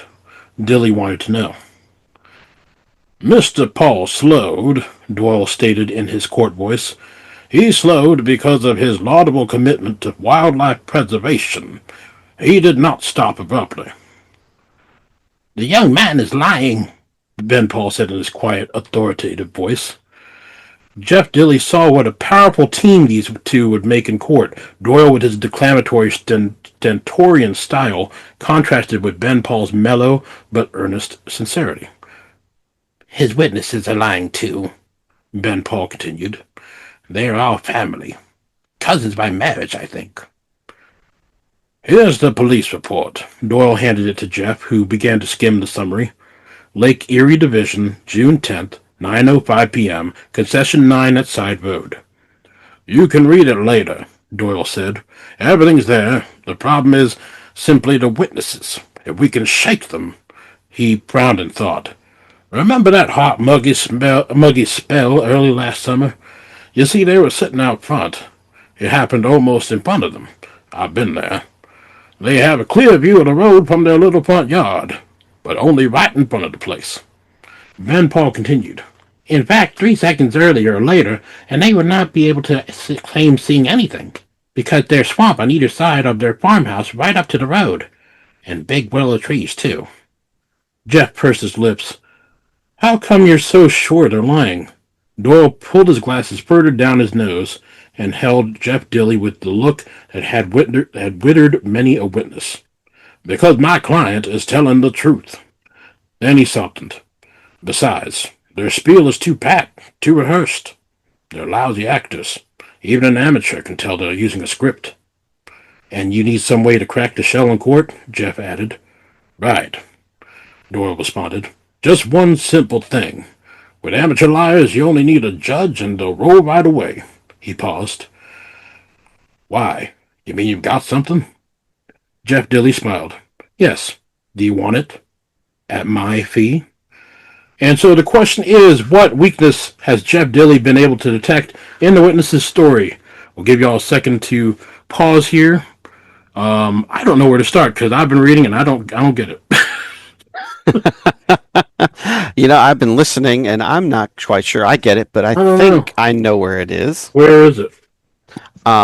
I believe it is with the tree line or whatever it is, the swamps and the trees and things like that. They got trees on either side. Mm-hmm, yep. They can only see right in front of the house. That's right. If they can only see right in front of the house, then how are they able to see through the trees in the swamp? Yeah. And then this guy said, okay, so he got hit. He was in his car. He got hit by the guy that was on his motorcycle, who are the people of this. And then he slowed down to let ducks pass by. It was 9:05 p.m. It was nighttime. He slowed down to let ducks pass by at 9:05 p.m. 9:05 p.m. Yeah, maybe that's where it is. Maybe because it's dark and they can't see. Like how they don't see anything? It was dark. Right. How can you see it? Yeah. Maybe that's what it is. Because 9:05 p.m. Maybe. Let's see what it says. Okay. Flipping to the back. In the country around Lake Erie, in fact, most of North America, no one will be able to sit out in their front yard in June at dusk during warm weather if they lived anywhere near a swamp. Oh, because of mosquitoes. They would simply be eaten alive by mosquitoes. The witnesses with swamp on both sides of their front yard were certainly not likely to have been where they say they were. Okay. Okay. Well, you just had to know the area. So, yeah, okay. Yeah, it is Lake Erie. Yeah. Okay. Well, we missed it again. Yep. I mean, I'm too busy reading to really understand.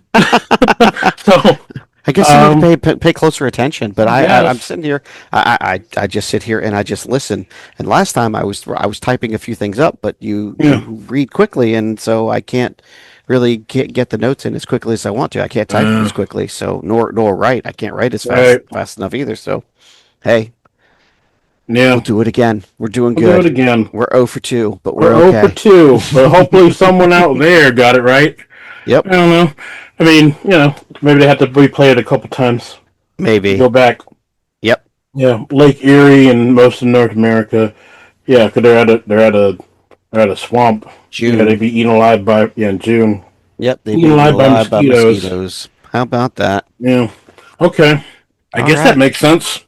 I Yes, it mean, does make sense. you really can't stay out there with all the mosquitoes. That's nighttime. Um, Someone so can't stay in there.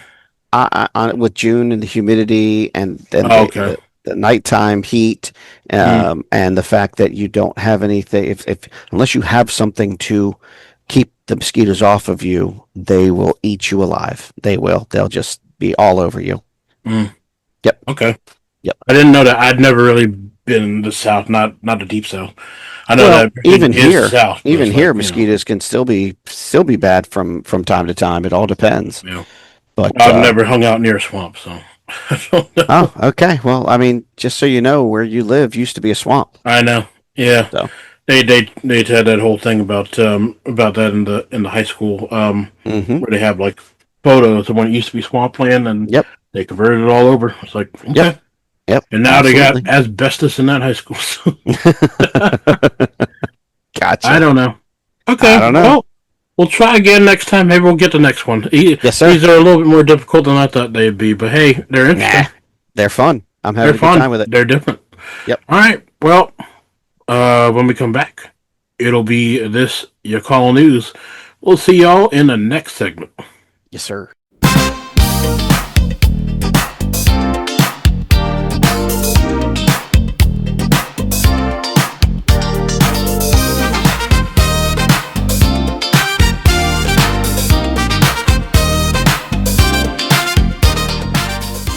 And now it's time for this you call news.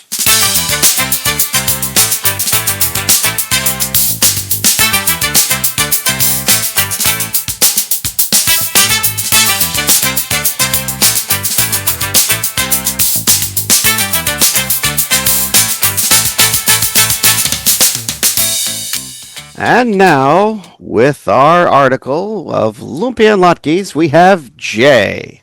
Jay, take it away. Yes, sir. Thank you. First article comes from New York Post. Again, dubious site, but either way, um, this is a kind of a follow up to the last this you call news article that I had, and this one is about these seemingly innocent emojis your kids are texting to each other have hidden and shocking meanings. Cherries, apple, lemon? A child safety expert has revealed the possible second meanings behind those seemingly innocent emojis your children are using, and moms and dads might be shocked by what they really infer. Fruit emojis have various meanings, some a little more lewd than others, said Anika Yunus of Find My Kids, a parental control and GPS tracking app, reported the Daily Mail. In a fast-paced world where quick messages demand swift responses, emojis seamlessly fit in, eliminating the need for lengthy text. But deciphering them can be tricky for parents. She said, "Fruits have various. Why does it, fruits have vegetables? No, fruits have fruits have Fruits have various. vegetables. I don't. That lady's crazy. Fruits have various innuendos and messages." Of course, Yes. the banana and eggplant emojis are commonly used to represent clutch your pearls penis because of their phallic shape, while the peach emoji is often used to depict a butt or female genitalia. But there are plenty of other fruits that young ones have given second meanings. For example, the seemingly sweet, vibrant, but innocuous cherries emoji could mean testicles or be a reference to virginity, with popping Ah, the cherry being a term for a woman losing her virginity. That makes sense. Um, okay. Grapes have also been crassly co-opted to represent male genitalia, though sometimes it's simply a more straightforward reference to alcohol. Insert sigh of relief emoji here. Meanwhile, Okay. Meanwhile, the strawberry emoji is used to signify that someone is in a flirty or romantic mood. Huh. I didn't know that. Okay. Pineapples are often used to let others know that you're in a complicated relationship or a swinger when Oh flipped my upside God. down. Just ask any cruise ship worker who has encountered them on cabin doors. Okay. What? Okay. Yeah, apparently, yeah, they in cruise ships, yeah, they use pineapples on the doors. I read that article too. We should probably do Okay. that at some point, but Okay. um, a sour lemon usually symbolizes, appropriately enough, sourness, bitterness, or a sense of negativity, while a juicy red tomato can be used to show disapproval, like how people would throw them at people in protest. But perhaps the Okay. most puzzling of the seemingly innocent emojis is the apple, which has been adopted by those in the manosphere to identify lowly incels, a term that shortens and combines the words involuntary celibate. Huh. What? Yeah. Involuntary celibate is an apple. I don't fucking Okay. know. Uh, Yeah. Yeah. Now, good luck keeping up with the flurry of new interpretations. It's just like when you think you've got the hang of what your kids are texting. The meanings of the emojis keep changing, Eunice said. With these new emojis popping up all the time, it's a bit of a puzzle. And while the hidden meanings behind those fruit symbols seem to switch around a lot. All right. Well, I learned something new today. I Yeah, can go sure. home now. Oh, yeah. Hey, man, we were just talking about learning. Hey, okay. I know, right? So I learned something new today. I didn't know about the strawberry or the Yeah. grapes or the Yeah. cherries. I can Cherry makes understand. The sense. eggplant, yeah, I Cherry makes get sense. it. Grapes makes The sense because you're peach, medical. sure, I But the get it. That's strawberry? fine. How's that? Strawberry, I don't get it. yeah. Flirty or romantic? I guess Well, because people use cherry, strawberry, right? strawberries are used with It's champagne, chocolate. and that is Yeah. then strawberries and chocolate, and so Yeah, sure, I that's guess. a yes, yeah. It's But the supposed to, pineapple yeah. thing really just does me for a The loop. pineapple thing is crazy. Well, yeah, okay, I don't sure. get it. What's the upside down pineapple bean? Upside down means that you're a swinger. That you're Oh you know Lord, have mercy. And what the pineapple up means? What pineapple up. It's just you're in a complicated relationship? relationship, I guess. Complicated relationship, huh? Yeah. I don't know Wow. where are people getting this from. I don't Yeah, understand. I don't know either, man. That's crazy. Yeah. I'm wondering if this is on Okay, that Emojipedia website we talked about but last time. Yeah. the The apple, apple is involuntary celibate. Hmm. interesting. Yeah, I don't. Okay. And incels. Never heard that term before. Yeah, incels. I have no idea what I've heard incels. of Yep. infidels, but not Yes. incels. Yes. I What don't the know. hell's incels? Have you I you know don't what know. incels? I don't know. And then Okay. manosphere. It's like I don't know. People are making up new shit. This is not real. None of this is real. I don't Maybe know. not. I have no I don't idea. know. A Uh, red tomato is disapproval, like people do them at protests. Okay, I don't. I'm. Mm, Incel, a I, member of an online community of young men who no. consider themselves unable to attract women sexually, typically associated with views Hmm, that are hostile towards women and men who are sexually active. huh. Huh? Okay. Wow. The Okay. womanizers? What are you talking about? I have no idea. I don't know. This is. I don't. This I get less than the emojis article we had last week. This stuff, I'm like, how? I don't understand it. I don't know. I don't I know. really don't get this at all. Yeah. They're fruits. I don't Yes. understand. They're fruits. Again, even to Easter extents, like the eggplant and the peach. It's like I get it, but it's like, Sure. I mean, why? Why though? I because you can. I Okay, think because that's you what it can, is. Because because you can. it's freedom of expression. I guess I That's don't know. right. Freedom of I expression. don't get that expression, but okay. Express I yourself. yeah yeah. Look, man, pineapple. Okay, pineapple. Hey, no, I'm good. I don't need a uh, pineapple. I mean, yeah. I'm in a No, you don't. relationship. Yeah, It's you not have. complicated. What is the fruit per monogamous I relationship? have no idea. What is the A emoji kumquat. for? Let's see. What uh, is the Oh, emoji for monogamous relationship. All right. just sit there and answer. Um, there isn't a single universal emoji specifically for a monogamous relationship, but the couple with heart emoji or the individual red heart emoji are commonly used to represent love, couples, and relationships. That's You can also use a stupid. variant couple with heart emojis. That's not That's fruits. pineapple emojis often signifies a complicated relationship status, so it is not suitable for a monogamous one, according to Mm, Wikipedia. right, All sure. right, that's retarded. I Okay. don't. I don't understand where any of this comes from. I'm So, really confused. trying to come up with new ways to name simple things is Mhm. difficult, but coming up with difficult things is easy. Yes. Am I right? I don't. I don't. I don't even. I don't even understand. I don't even understand that comment. What? What I'm saying is, Hmm. I want to have a monogamous relationship with someone, Uh, and there is no real oh emoji yeah, for yeah, that yeah, other yeah, than the yeah, hearts and yeah. stuff like No, that. yeah, But to be yeah, considered the yeah. whatever it is, what's it called again? The negativity, Complicated. yeah, complicated relationship and stuff Yeah, like that. Oh, you're a pineapple. yeah. What? How is a pineapple complicated? I don't know. I don't know. I mean, you just slice All the I know, outside of it. I mean, I I guess because of the guess, fact that it's prickly on the outside. I don't know. I don't know. when I That's think fine. of pineapple, I think of the scene from Little Nicky, right? With the That's exactly pineapple. where I was going with And that. then That's yeah, exactly what I and was I thinking. also think Adolf of Hitler. Kevin Hart's comedy bit that says pineapple, pineapple. That's what I think of. Okay, I don't Yes, know yes, where this yes. stuff comes from. This whole post seems like it's just somebody trolling. I don't think this is real. I mean, clearly it is because you just Googled it, but I really think this is just. Are we in an alternate timeline that just the world has No, gone no, cooked? no, I don't no, understand. no. The world has not come to an end yet. We are still on this earth, and we are doing a podcast, sir, We sure are. which is available on all major streaming That's devices right. right now. So That's right. please check us out. If you're listening, send us lots of pineapples on No, hey, on Facebook. whoa, come on, Uh, cut it. yeah, Mm-mm, yeah, cut it out. Cut it out. mm-mm. Yeah, Nope, I don't know. This is a no. weird one. Okay, Yes, that's all I gotta yes, say. This is a weird one. yes, All right, enough about fruit emojis.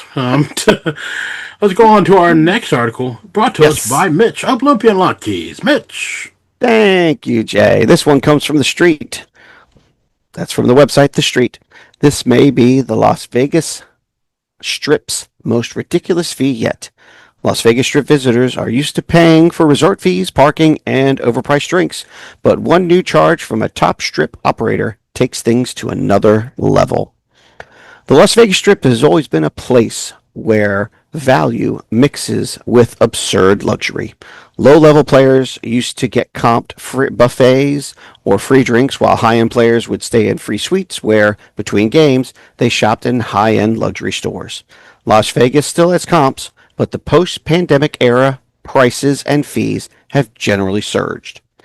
As a formerly frequent Las Vegas visitor who can get comped at Caesars properties most nights of the year, I curtailed my Vegas Strip visits when the cost of my daily Starbucks latte climbed nearly $12 for a grande, which is a medium. That's more than twice what I pay in Florida. You expect airport style prices. You expect airport style price at places like Starbucks or hotel convenience stores when one went on the Las Vegas Strip, but there's a line between accounting for higher rent and price gouging. In recent years, Las Vegas Strip resort casinos, including those owned by Caesars Entertainment and MGM Resorts International, have raised resort fees, brought back parking fees, and quietly found new ways to shake their customers' pockets until every last dime falls out. Our friends at the casinonews.org shared a number of outrageous Las Vegas Strip fees in a recent articles. Some, like a $26 bottle of water and a $60 early check-in fee, seem like run-of-the-mill price gouging, but one fee being charged at Bellagio and MGM property jumped out at us. In May, Excuse me. In May, Vital Vegas revealed that the Bellagio charges room service customers for the luxury of receiving real plates, What? silverware, glassware, and linen napkins. What? They call it an operating charge for, quote, classic service, end Classic quote. service. Jesus. The waiter does not stay in your room and serve your food. You're paying a $25 fee to have your food served on a plate with actual silverware. Hell no, I'm not. You can, however, opt to pick up your food yourself and eat it out of boxes with plastic utensils. That option, which isn't actually room service because you have to pick it up, is called takeout service. And the hotel charges $10 to not deliver your meal or have to pick up actual plates and silverware. Social media reports also have shown that Cosmopolitan and Mandalay Bay have also been using this fee. Essentially, MGM has tacked on a fee to serve your dinner on plates, and the chain has decided that it's reasonable to tack on $10 for an order you pick up. While they focused on broader fees, not specific ones like above, Las Vegas leaders have criticized resorts for charging too many fees. Leora Azulay, president of Incentives by Design Inc. in Las Vegas, told the Las Vegas Review-Journal that the big casino operators need to make changes to help Las Vegas reverse its visitor slide.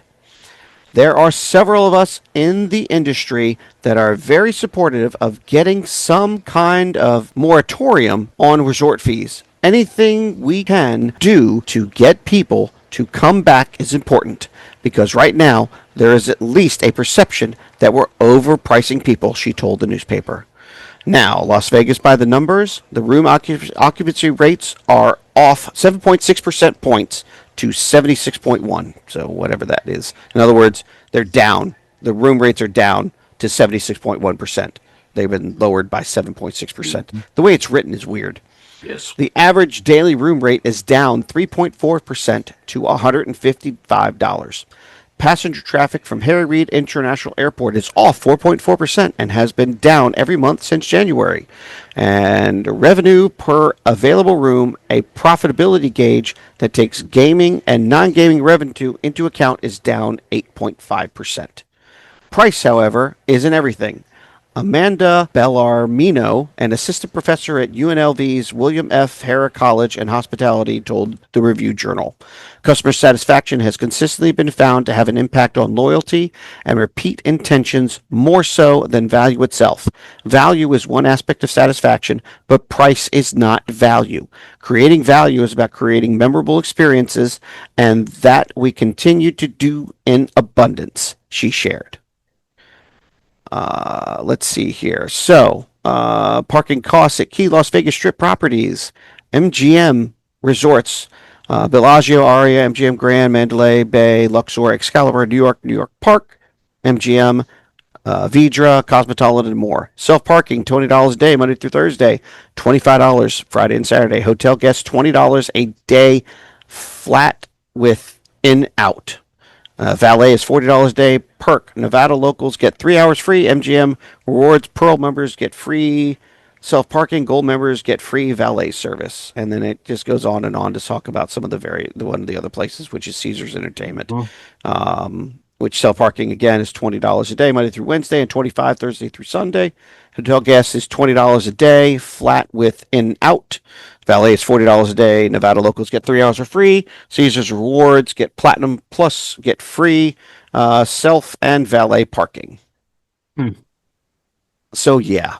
The Bellagio and let's see, so the Bellagio, let's see, where else do we have it? The Cosmopolitan and Mandalay Bay are charging fees for silverware. You want us to bring you room service? Well, you're going to bring it on a plate and have silverware and have napkins. Yeah. That'll be an additional fee just for plates. Just for plates. And then $10 to not have it delivered and you pick it up. That's right. We're That's gonna we're gonna make it for crazy. you, but we're gonna charge you additional $10 just so you eat It's it out of crazy. paper boxes with plastic That utensils. makes as much sense as tipping someone before any work has been done. That makes me not want to go to Mandalay Bay Yeah. and the Bellagio, I believe it is. What I isn't mean, that the ones? I mean, come on, it's ridiculous. Cosmopolitan, Mandalay Bay, and the Bellagio.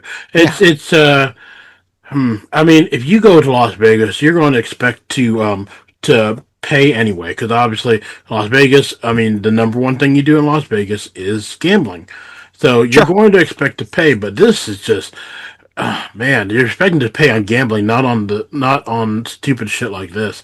Obviously the food is going to be overpriced. It always is because you're ordering from a hotel. They're not trying to charge you like good rates. You want to order somewhere local, like a proper actual like local mom again, always mom and pop shops because Right. they charge you a better rate.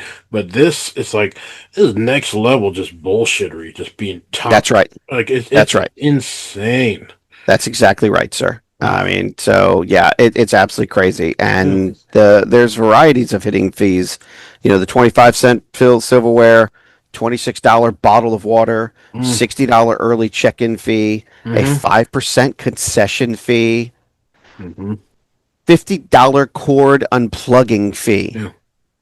According to an email from Paris, Las Vegas guest, her daughter needed to place a place to work on her laptop, the small desk and chair. Oh wow! Please refrain from unplugging the tray. If this occurs, a $50 fee will be applied. Wow. God. She pulled one of the plugs and replaced it with her laptop power supply. Upon checkout, the guest was charged a $50 fee that wasn't explained. When she inquired at the front desk, she was told that she had unplugged the tray, displaying and possibly chilling some food and beverage items offered for sale. She was informed that a sign clearly warned her doing so would incur a $50 fee. Mm, I mm, mm, mean, mm. and you're forced to pay the taxes on the $50 fee. Jeez. I mean, so okay. So That's wrong. let me roll back a little bit here. So many years ago, I was given the opportunity to go to Vegas and I Mm-hmm. turned it down, Mm-hmm. mainly because I thought it was too expensive to Right. go. All I needed was the tickets to get there, everything else was covered. And Mm-hmm. I said, no, thank you, because again, I thought it was too expensive for me. Because not just because of the fact that, I mean, the flight altogether, I think it was maybe like $500-600 at the time, because it would be my wife and I think it was, and then all the money that we would have to take with us to go gambling, which I figured $1,000 minimum, plus all the entertainment and stuff like that. I figured it would be another $500. So Mm-hmm. now we're talking over $2,000. Now, back then, which has been a good while, I thought it was just way too expensive for me. I could not afford to do it. I did not go. I missed out on a wonderful opportunity with some family, and they all had a great time. And you know what? It is what it is. And since then, my family has said, "Oh man, we got to go back to Vegas. We got to go back to Vegas. We got to go back to Vegas." I'm sending them this. Hmm. This is ridiculous. Yeah. I'm sorry. I Yeah. find that kind of stuff abhorring. I think it's ridiculous. Why would I even think about this kind of Yeah. stuff, man? Yeah. It's just you're they're nickel and diming you to try and have an experience. They're playing a dangerous game. And don't get me wrong, okay? There are plenty of other places out there that do that as well.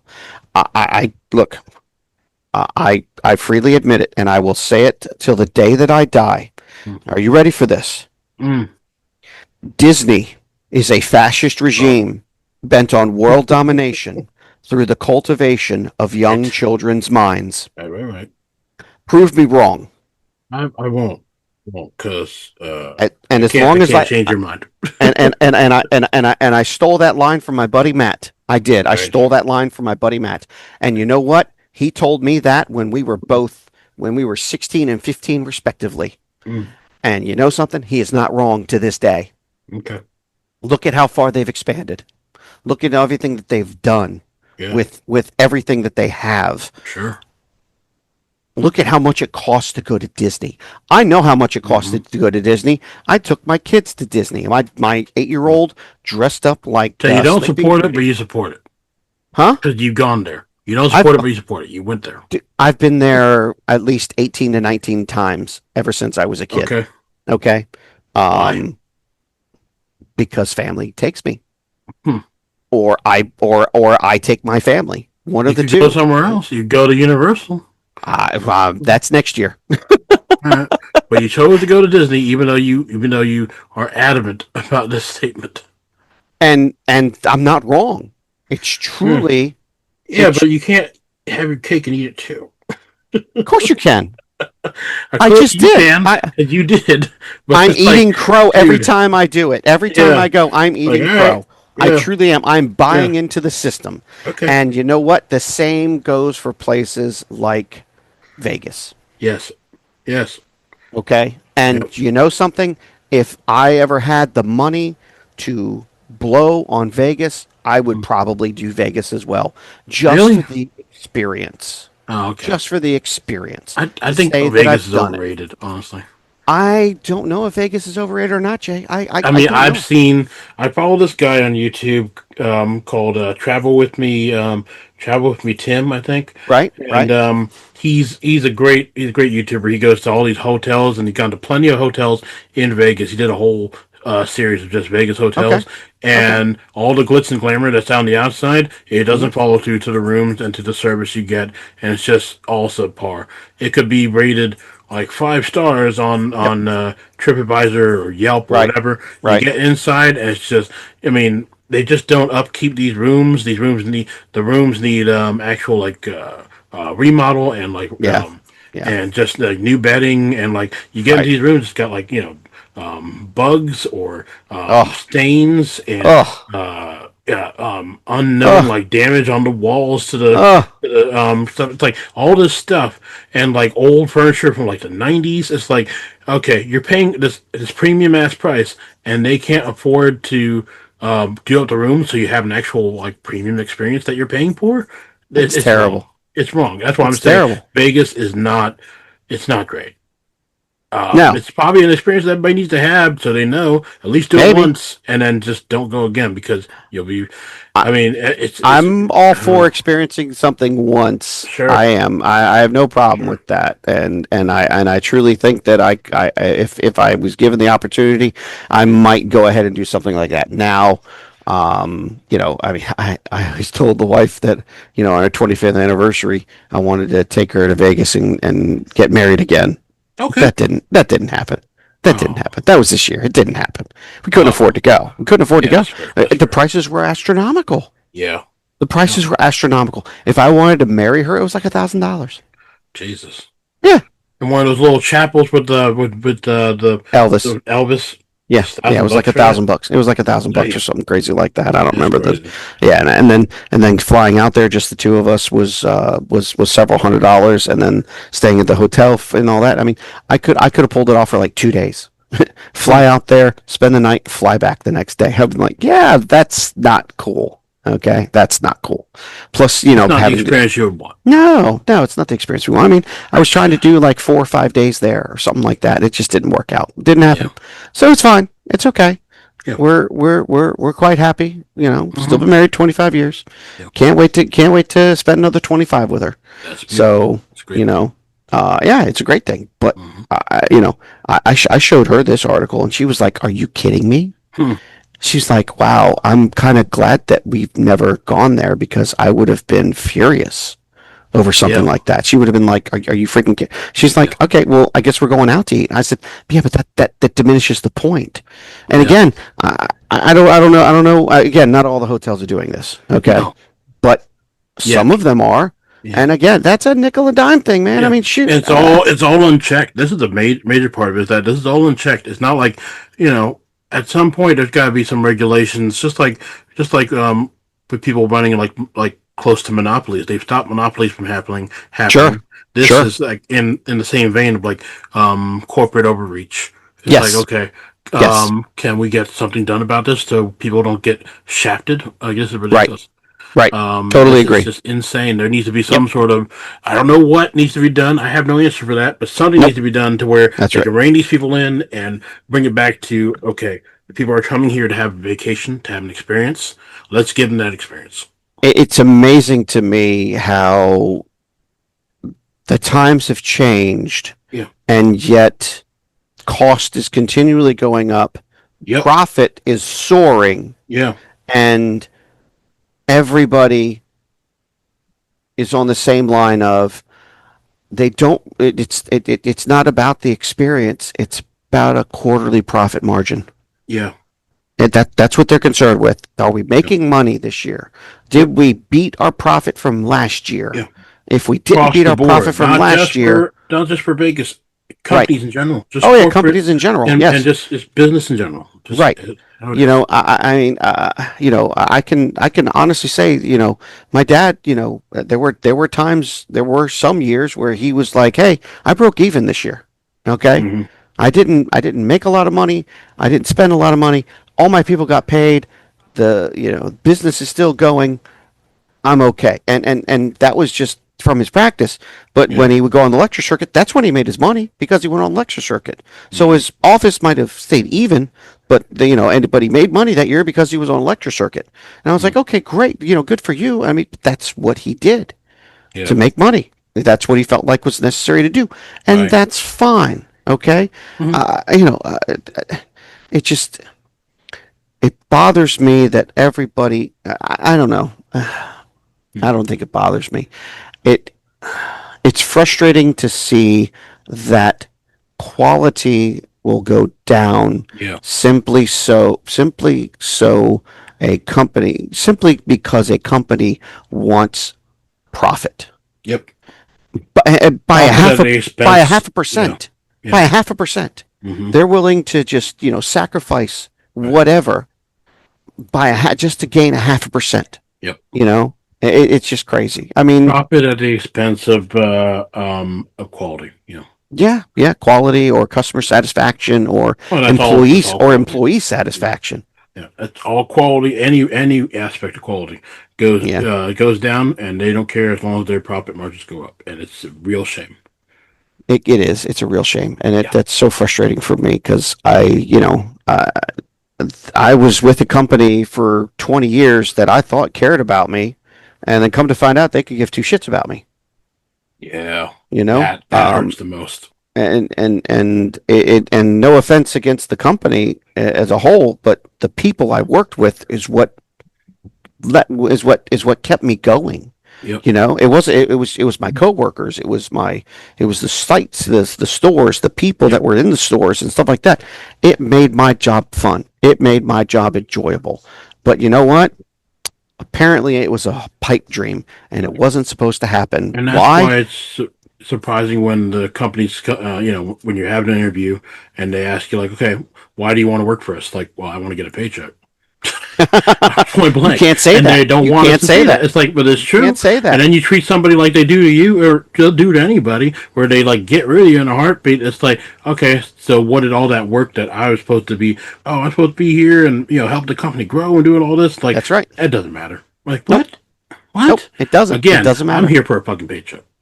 I understand that, but at the same time, not only do I want to be there for a paycheck, but I want to be there for an experience, or I want to be there because I feel like what I'm going to do is going to matter in some way, or Yeah. because you know what, this is something that I'm going to enjoy. And Yeah. and if you find look, if you find a job that you enjoy, you'll never work a day in your life. True. Do you like what you do, Jay?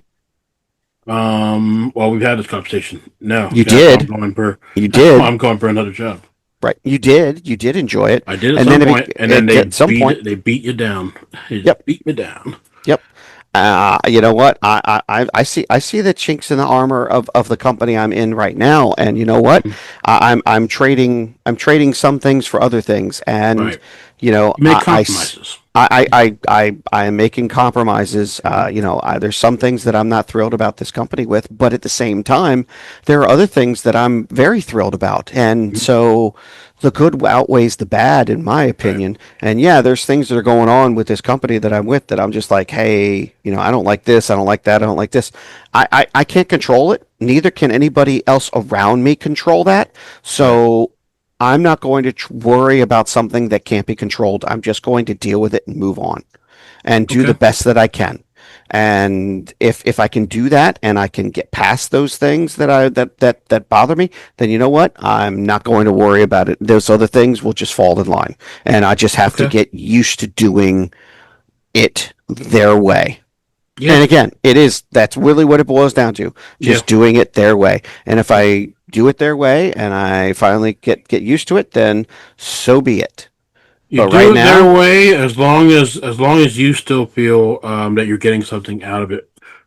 oh yeah, I feel Yeah. like I'm getting some out of it, and I feel like I can get in here and make a difference. Honestly, I already feel like I can make a difference with this company. Good. Now, do I feel like I can make a difference? Like I can change things? Not necessarily.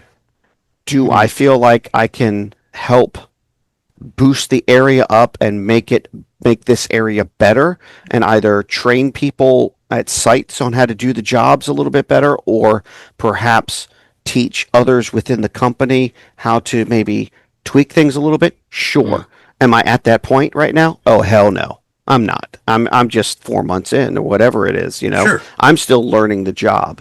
But just in the couple of days that I've been doing what I'm doing, I feel good about it. I feel I learned something today. I did. I learned something today, and that's a good thing. Yeah.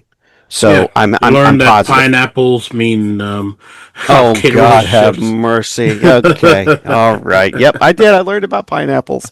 Yep, and upside down pineapples are bad. I mean, Yeah, well, it upside all down depends. pineapples means you're swinging. Yeah. Okay. Yep. Yep. It Sure. don't mean a thing if it ain't got that swing, honey. Yeah. Do up. Do up. Do Do up, up. do Do up, up. do up, Do do up. Do up, do up. Yeah. up. Yeah. Makes no All difference if right. it's sweet or hot. Anyway. Anyway, Wow. yeah, that's what they say. That's what they say. I think we have ourselves another episode in the Another book, sir. great episode in the books. Yes, sir. On this, our season 2. And as always, again, catch us everywhere. Give us love. Give Yes. us attention. Yes. um, Spotify, Apple Apple, Podcasts, YouTube, Amazon, Amazon, Spotify, iHeartRadio, all sorts of things. Deezer, Podbean. Podbean. It's podbean.lumpianlatkis.com, I think. I believe I it think I'm is. getting that wrong. Let me look this up. I don't think you I are. don't know. I I might don't be think getting you it. are. I don't know. I don't think you are. I don't think you're getting it wrong. Hold on. We can find out real quick here. Yep. Yep. Maybe. Go for I it. don't No, know. I don't know. No, I That's a don't long know. scrolling. Lots of I scrolling don't there. know where. Yep. I don't know You're where it really is. going to a lot of Hey, places, man. sir. Either way, just follow us somewhere. Just find us. Just Yes. find us somewhere. Anyway, Yes. as always, my name is Jay. And I'm Mitch. Love, peace, and respect. Catch y'all on the next episode right here on Loopy and Latkes. Bye. If you should or would like to contact us, please find us at our Facebook page, Lumpia and Latkes. We will be glad to hear from you.